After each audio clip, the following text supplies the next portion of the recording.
So yeah, I wrote this one before I started writing Witches Zero. It was just kind of my idea of the Witches 5 before they were diamonds, daemons, I pronounce daemons. So it was, I wanted to expand on what kind of personality they had when they were assumably humans. So that's why it's called the Human Force. It's called the Human Force because Cyprin is not really in it as a human, given that she's the only one who doesn't have any human alias in any versions. So I really focused on the four that does have canon human names because it felt easier for me and I wasn't really comfortable uh, creating one for Cyprin yet. So that's why it's called the Human Force, because it's only the four who does have a human name in the manga and the anime. So before reading, I'm gonna just say the name. Cyprin, my beloved. Yes, we love Cyprin. um, yeah, before reading, since this fic, I'm using their human name more often than their witch name without really explaining who is who because it's kind of in the past before they became witch. I'm just gonna say what their name are and their human name are. For Udial, it was Arimura Yuko. Um, I think it's a pun because in Japanese Udial is pronounced Yujiaru. So if you put Yuko Arimura, there's some letters that came back. And for Mimet, it's Anyu Mimi. Mimi is pretty obvious where it's come from. I'm not sure why they Naoko chose Anyu as a surname for her, but the first name is kind of indicative of where it's come from. Then we have Teru no Ruru for Telu, pretty straightforward. Then we have Bido Yui for Vilyu, which makes more sense when you see how Vilyu is written in Japanese, because there is no V in Japanese, so it's a B, so it sounds like Biryuit, something like that. So Bido Yui was kind of close of how Vilyu is written in Japanese. So yeah, you're gonna hear their name as often as Yuko, Yui, Lulu, and Mimi for a big chunk of the fic. Cyprin's story will be upcoming, I think. Yeah. For Witches Zero, I'm gonna expand on Cyprin's story based on my own headcanon. But at that time when I write The Human 4, which was like over a year ago, it was in January 2002, so it was a while ago.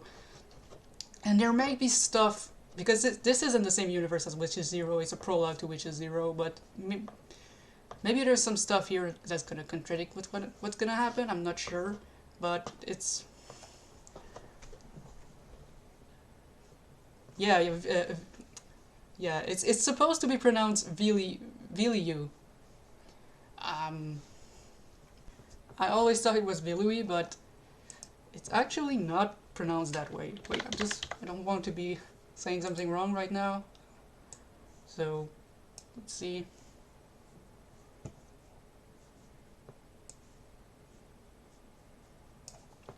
Yeah. The name in Romanji is like Bidiu. So it's supposed to be pronounced Viliu.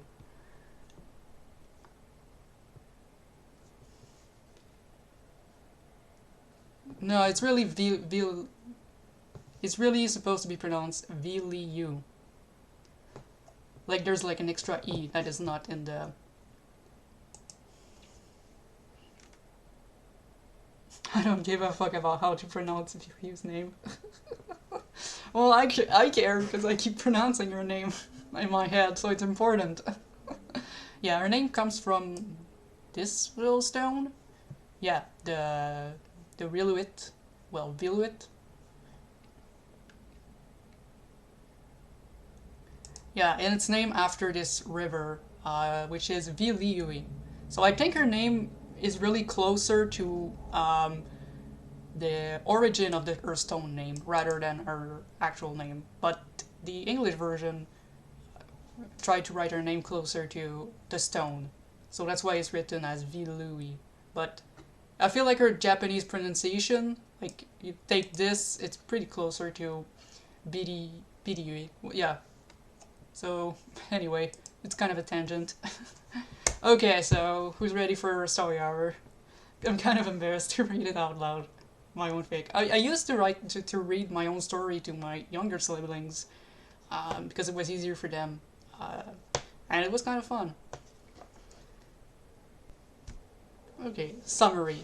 They used to be regular girls too, with big dreams and aspirations in life, until it was stolen away for the greater evil. Or, oh, the Witches 5 became the Witches 5. Okay, there may be some like mistakes and typos, but bear with me. Oh my god, I can't see well. Oh wait, I think I'm gonna have to put my glasses.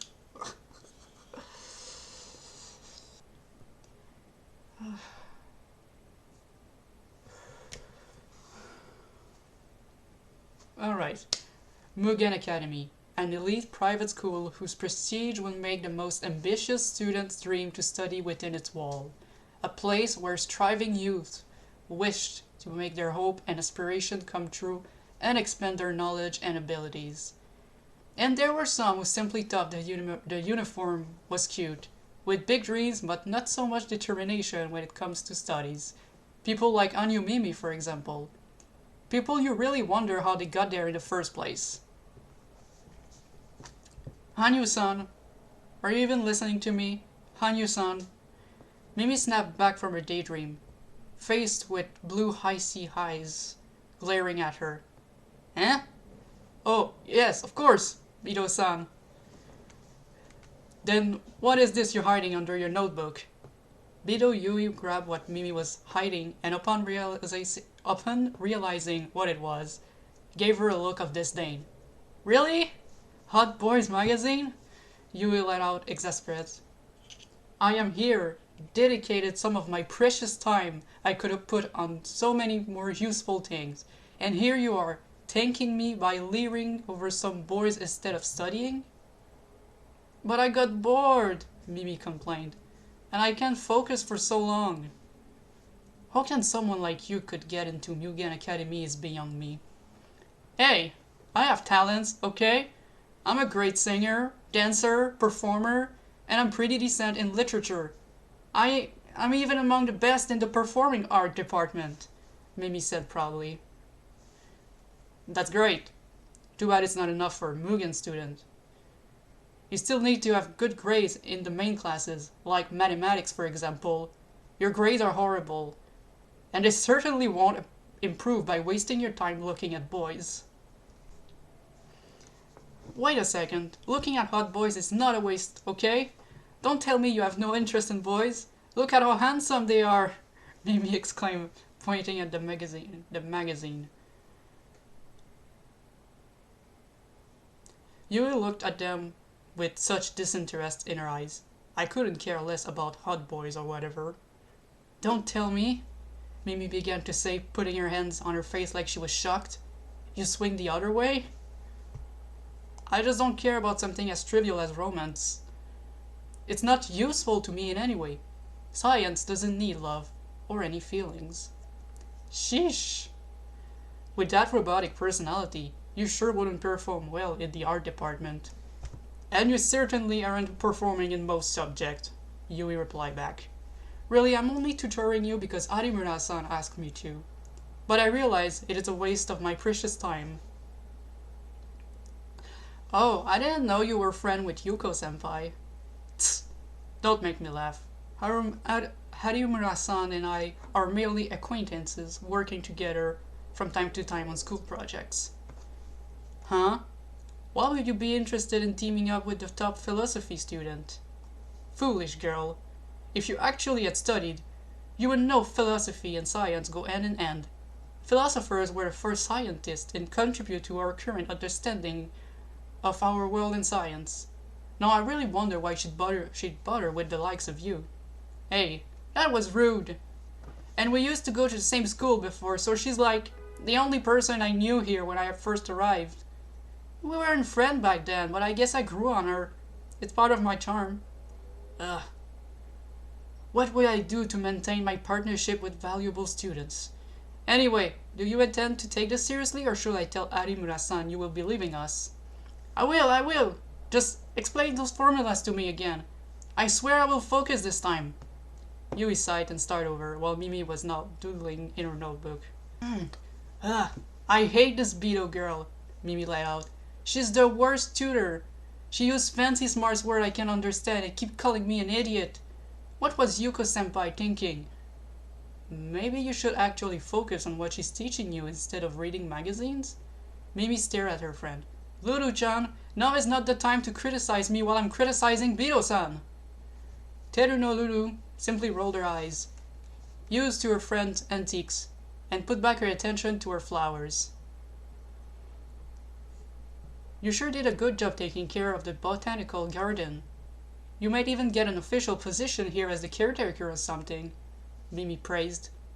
I just love taking care of flowers, seeing them bloom, and how beautiful they become. Those are sure some flowery words coming out from the mouth of a meathead, a snarky voice said. Mimi winced when she recognized the voice. Beto-san? It's not time for a study meeting, right? Mimi asked, worried. Hanyu-san, I'm glad you're finally showing interest in studying, but no, it's not time yet. Yui replied with a smirk. I'm simply here for my own research, for my botanic homework. And here I thought you were just here to admire the flowers, Lulu replied sarcastically. Please, a flower worth isn't its beauty, but its properties. I thought an aspiring botanist will know that. Damn, your world must be so colorless and bland, Lulu simply replied.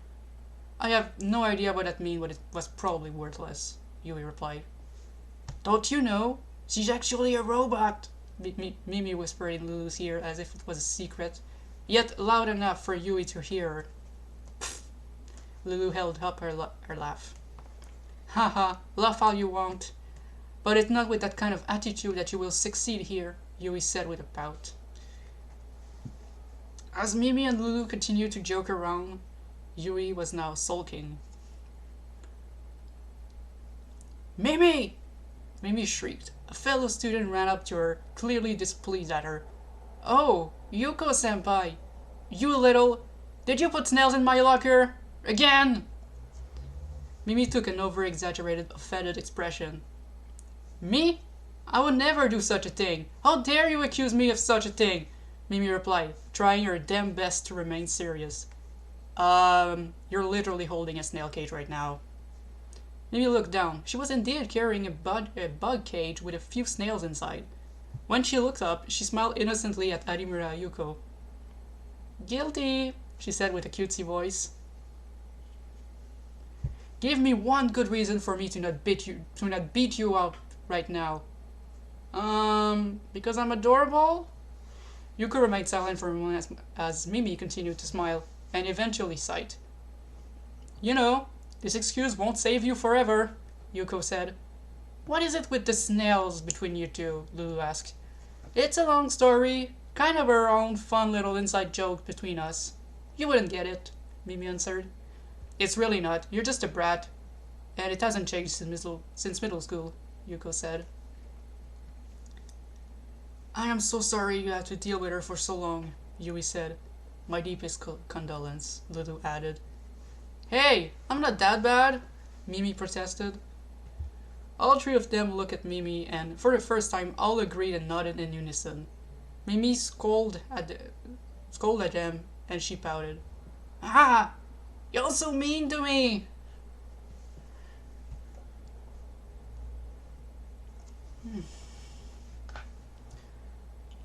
Would you like to join the student council committee? It all started with this invitation. A blue-haired female student she had never seen before approached Mimi with a sudden proposition. She was now the top student in the performing art department, so it didn't feel unusual. If it wasn't that she was invited to the student council committee of one of the most prestigious schools in Tokyo, or even in all Japan, Mimi would have refused. It sounded like a lot of work and boring reunions. But, for the credential it could give her, she had to accept. But she might be regretting her choice when she saw who else was invited. What are you doing here? Mimi exclaimed. That should be me asking that, Yui replied. Who in their right mind would want you on the student council committee? Excuse me? I'm the top student in art. What are you doing here? Really? You're asking me, BWE, top of the science department, with perfect grades? Well, yeah, grades are nothing compared to a good personality. And that's what we need in the student committee, Mimi argued. Well, then you failed at both. Mimi turned back and stared at who said that. It was Yuko was leaning in the doorframe, smiling at her own remark. Yuko-senpai, that's exactly why I keep pranking you. And thank you for proving my point, Yuko simply added. Yuko entered the room followed by Lulu. Lulu-chan too? Well, I am the top student in physical education after all. I am the new caretaker of the botanic garden. Huh? So they really put you in charge of the garden? So they really put in charge of the garden a meathead? Yui said. Okay, nerd, Lulu replied. What did you... Hey, were you invited by this blue-haired girl too? Yuko suddenly asked. Huh? Yeah, with a side ponytail? Mimi added. Same here, Lulu added. Did she even tell you her name? Yui asked. She didn't for me. Nope, Yuko answered. Uh-huh, Mimi replied. Me neither, Lulu said. Strange, Yui said. As the four girls continued to ponder on this, a fifth one suddenly entered the room. Oh great, you're all there, the mysterious blue-haired girl said. Right on time for the reunion. Mimi, Yuko, Lulu, and Yui looked at the newcomer with some suspicion. Could we know your name first? Yuko asked. Oh, of course. Where are my manners? I forgot to introduce myself. My name is Cyprian, member of the Student Council Committee. Nice to meet you. The four girls exchanged glances. Cyprian? Mimi mumbled. Anyway, it's time to go. The reunion is about to start. Follow me, Cyprian instructed, walking away. As Cyprian started moving, the girls followed her. I'm not quite sure I catched her name, Lulu admitted. It's obviously Cyprian, Mimi replied. No, it's Cyprian, Yuko said. You're both wrong. It's Cyprian, Yui corrected. It's an English term. Oh, so she's a foreigner? Mimi wondered. She doesn't seem to be, Lulu said. Some Japanese people can have foreigner name. Just look at Lulu, Yuko added. Even so, Cyprian isn't a given name per se, Yui explained. If I had to take a guess, it's from a type of silicate mineral called Cyprian. What a strange way to call someone. The group continued their way in the school basement until they reached another room. The one who called herself Cyprian used a key to open the door and let the girls enter first. What is this place? Yuko asked. This is the secret reunion room, Cyprian answered. It didn't look like a reunion room in the slightest. The place seems more like a storage room, somewhat gloomy, full of strange devices. This room had a bad feeling to it. Then they noticed a man standing there with short white hair and wearing a lab coat and glasses. Mimi immediately felt her heart racing, forgetting about the gloomy atmosphere. Kya! He's so handsome! She exclaimed. Really? Yui reacted, shocked. Is that Tomoe Soichi, Mugen's director? Yuko wondered. The man smiled. You're right. I am Professor Tomoe Soichi, the founder of Mugen Academy. I am glad to finally meet you, the top students of my prestigious school. No, the honor is mine, ours, Yui replied, suddenly bashful. Really? Was now Mimi's turn to say. Nice to meet you, Sir Professor, Lulu added with a polite bow. Yuko glanced around before looking back at the professor. Professor Tomoe. Not to sound rude, but why ask to meet us here, of all places? Yuko asked. The professor let out a small laugh at the question as he adjusted his glasses. So we won't be bothered, he answered. You see, you all show great potential for the true purpose of this institution, and it can't be pursued anywheres. Huh? Yuko said. I see. You want us to show our skills with those various devices, isn't it? Yui asked. Close, but not quite so. But those will become handy soon, the professor answered. Your superior qualities and skills made you and your body perfect host for demons, while your ambitions and potential make your art pure. The perfect source of energy to start the awakening of our Messiah of Silence. The four girls remained quiet while Mimi and Lulu glanced at Yui like they were expecting some kind of explanation from her. Don't look at me like that, Yui exclaimed. I'm as lost as you. This metaphorical gibberish sounds more like something for a philosopher such as you. Huh? Oh, well, if I had to guess, he's talking about our remarkable skills that are considered superior and thus makes us host, because we can gather so much knowledge, and our pure heart, because of our pure ambition and potential, is a source for the academy, which is usually silent because we need to focus and we don't speak during classes and study time. Am I right? I have no idea, but all I got is that he called my body perfect and my heart pure, and it's all what matters, Mimi said cheerfully. Of course, Lulu said. Demons seems to be an archaic term for demons, Yui added. Regardless, it's one hell of a metaphor. Right? Yuko said. Professor Tomoe smirked at that, and so did Cyprian. It's a metaphor, right? Yuko insisted. Cyprian-kun, now is your turn, he said. With pleasure, Sensei. Suddenly, Cyprian's appearance changed, more specifically her clothing. She was now wearing a blue and black tight dress with a black star on her forehead, and she was holding a staff with a blue star on top. What? Yui exclaimed. Monster! Lulu shouted. Everyone, run! Yuko yelled. As if I will let you go, Cyprian said with a wicked smile. Your pure hearts are mine! While the others had started to run away, Mimi was frozen by fear, unable to process what was happening. Yuko realized it and went back. Mimi, get a hold of yourself! Yuko exclaimed as she grabbed her arm. It's dangerous! Yuko only noticed too late that Cyprian was aiming at her with her staff. Ribbon Buster! Run, Mimi! Yuko barely had the time to push her friend forwards and do one step that she was hit by Cyprian's attack in the back. Ah! Something came out from Yuko's chest, a pink crystal, before she collapsed to the ground, inert. Yui and Lulu had stopped for a moment when they heard Yuko's screams of agony.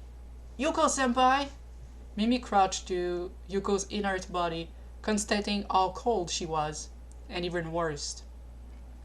She's not breathing! Yuko-senpai! It can't be! She's dead! Mimi exclaimed. How? This is what happens once one pure heart is extracted, the professor explained. But fear not, because soon you shall become something even greater than mere humans. Cyprian, you shall continue. Yes, sensei. As Cyprian was about to aim at her, Mimi reacted instinctively and ran away, reaching Lulu. It's useless. You won't get away. Ribbon Buster! The attack was aiming directly towards Lulu. Mimi pushed her out of the way, and they both fell to the ground. Are you okay, Lulu-chan? Mimi asked. Yeah, but Yuko-san. I know, but we can't die here. Not after this. We have to run. But as soon as Mimi stood up, Cyprian was already aiming at her. Ribbon Buster! Yeah! The attack hit her right in the chest, followed by her pure heart crystal as she hit the ground. The pain only lasted for a second, and everything felt cold and gradually dark around her.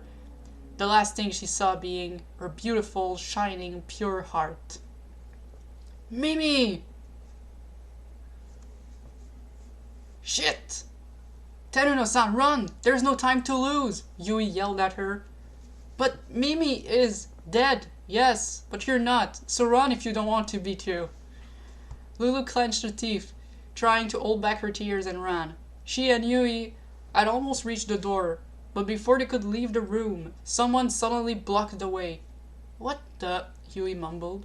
There was another Cyprian, or rather, a girl looking awfully like her, but in red instead, and with her ponytail on the other side.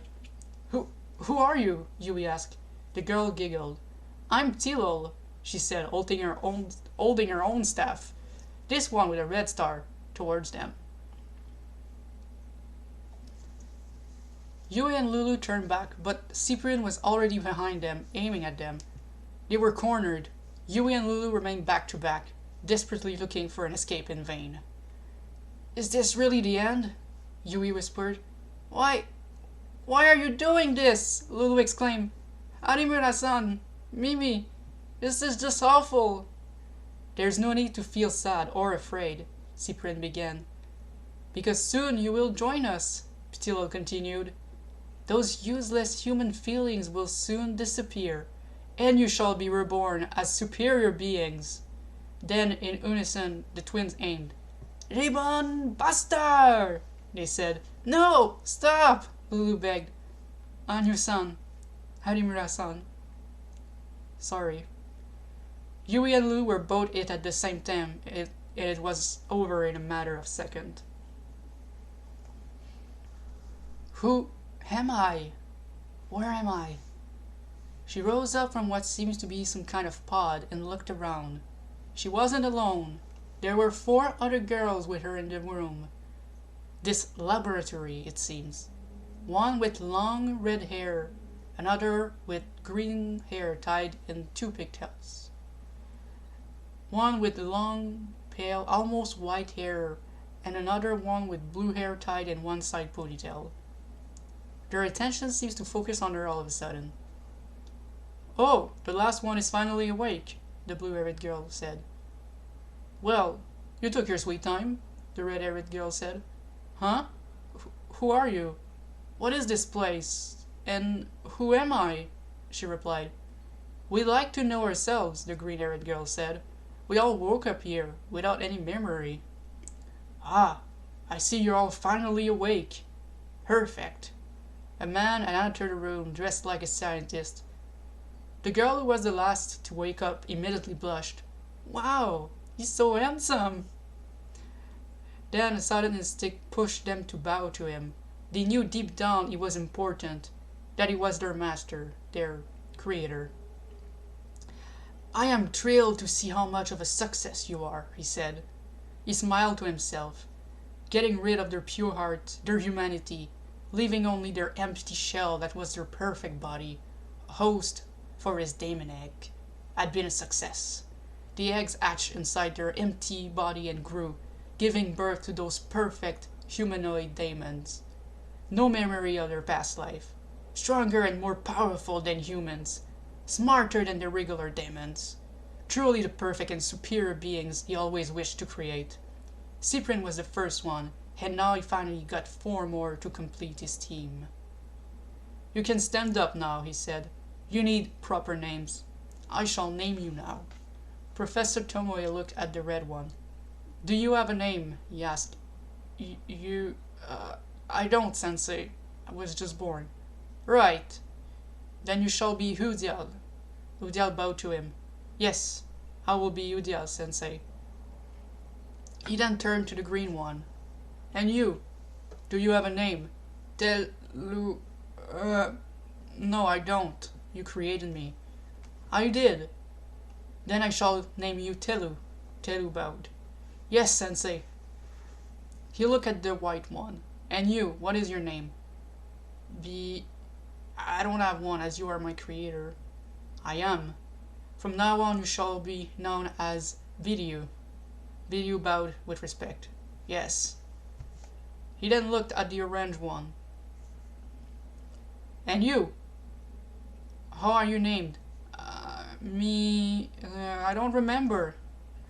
You don't have a name, as I just gave birth to you, he said. From now on, your name will be Mimet. Mimet? This name seemed somewhat familiar. She bowed with respect. Yes, Sensei.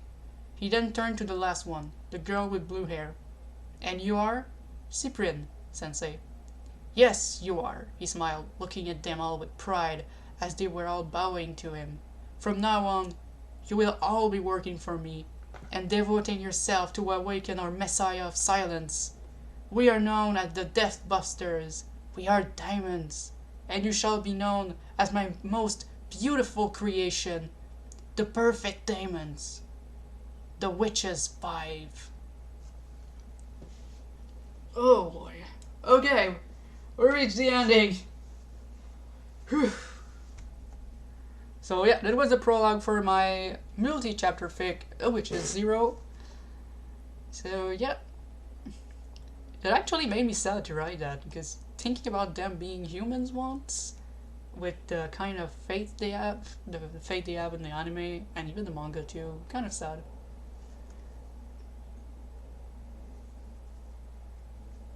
The names are based on their real name because they have fragmentary memory. Yeah, that was kind of the idea I had in this scene, is that they kind of remember their name, but not fully. So, yeah, their witch name is kind of based on their whole name. But yeah, I do like how, well, Yuko died, protecting Mimi, while Mimi died protecting Lulu. Like, was kind of done on purpose, given that in which form Mimet killed Udiel and Telu killed Mimi.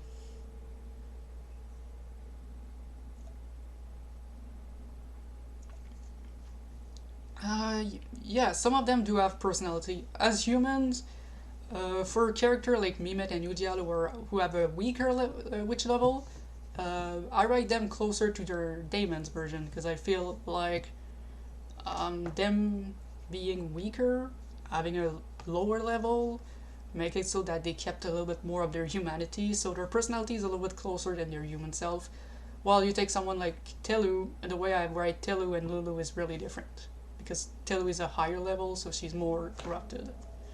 While Yui, it's kind of a mixed.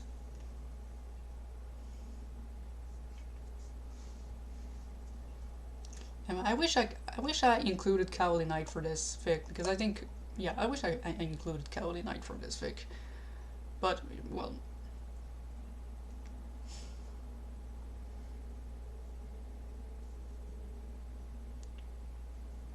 yeah, the point of writing this fic and later Witches 0 is just because I'm kind of sad that they are kind of implied to have been human before, but they were never explored as human, and they were never given a redemption either. Even if I would have liked them to have a redemption. Yeah, the level number in the manga.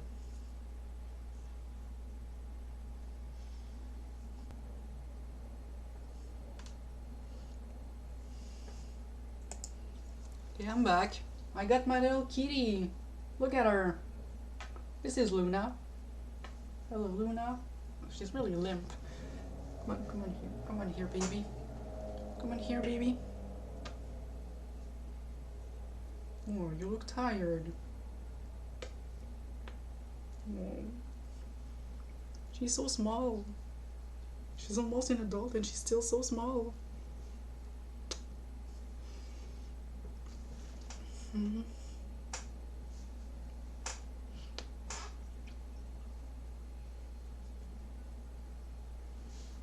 Little baby.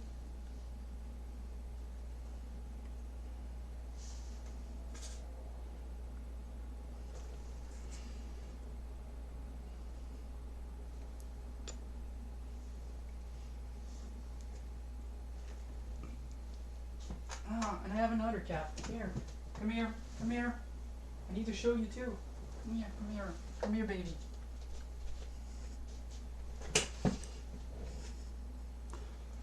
And this is Artemis. Yeah. Look at the camera. Look at the camera, baby. Look at the camera. This is Artemis. Yeah, I named my two cat I named my two cats after the Sailor Moon cats. This is how much of a Moony I am. This is Artemis. He's your baby. He had surgery the other day because he had a polyp in his ear, but he's doing fine now. Yeah. Baby.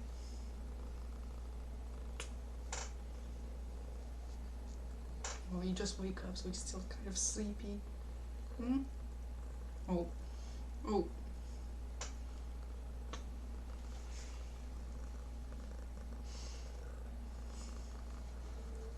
Yeah, little baby. So this is my cat, Artemis.